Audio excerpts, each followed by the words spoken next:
story.com या नव्या व्हिडिओमध्ये तुम्हा सर्वांचं स्वागत। आज आता जालन्यामध्ये दीपक बोराडे यांच्या उपस्थितीत पंकजा मुंडे आणि गिरीश महाजन हे येऊन गेले, मात्र असं ठोस निर्णय यामध्ये झाला नाही। दीपक बोराडे यांचं समाधान या ठिकाणी झालं नाही, त्यामुळे धनगर समाज बांधवांमध्ये सुद्धा या प्रश्नाचं समाधान झालं नाही।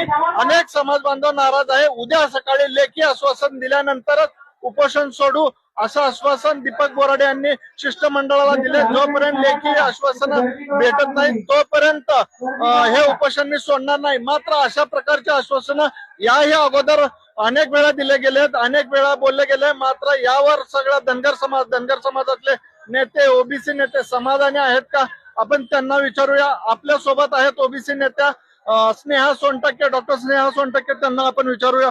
ताई, तुम्ही तिथं जवळ होतात, काय नेमकी चर्चा झाली आणि समाधानी आहात का तुम्ही या विषयात? हे बघा, आज दीपक भाऊंनी 11वा दिवस आज घोषणाचा आहे। 11व्या दिवशी सरकारला जाग आलेली आहे, त्याच्यामुळे सर्वप्रथम आम्ही सरकारचा जाहीर निषेध करतो।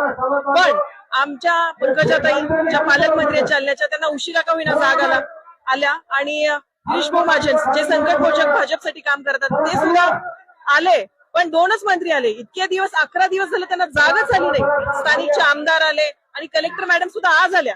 म्हणजे हे इतका शासनाचा ढिसाळपणा आहे, धनगरांकडे दुर्लक्ष झालेलं आहे। जेव्हा लाखोच्या संख्येने, करोडोच्या संख्येने जनसमुदाय जालन्यामध्ये जमा झाला आणि सरकारच्या विरोधामध्ये जेव्हा वातावरण तयार झालं, तेव्हा मुख्यमंत्री साहेबांनी आज आमच्या दीपक भाऊंशी फोनवरून 10 मिनिटं चर्चा केलेली आहे आणि मुख्यमंत्र्यांनी आश्वासन दिलंय की तुम्ही चर्चेला या, आपण चर्चा अंती प्रयत्न करूयात। तुम्ही ज्या मागण्या मांडल्यात त्यांनी आपण जे सुप्रीम कोर्टाचे जजेस असतील किंवा सगळे तज्ञ तुमची कुणी टीम असेल त्यांना घेऊन चर्चा करू। पण असे आश्वासन धनगर समाजाची भावना की 2014च्या कॅबिनेट पासून आदरणीय देवेंद्र भाऊ देतात, पण आमचं सर्टिफिकेट कधी देणार?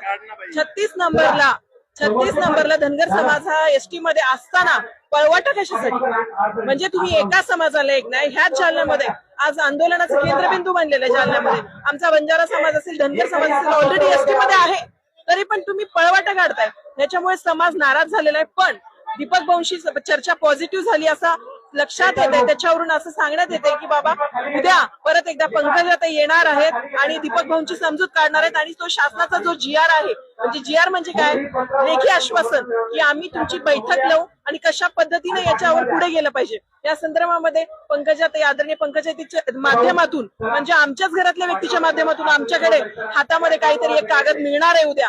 पण दीपक भाऊ सर्वस्वी, सगळ्यांना आव्हान केलेले दीपक भाऊंनी की सगळे जे पण ज्येष्ठ आरक्षणाचे जे अभ्यासक आहेत महाराष्ट्रातील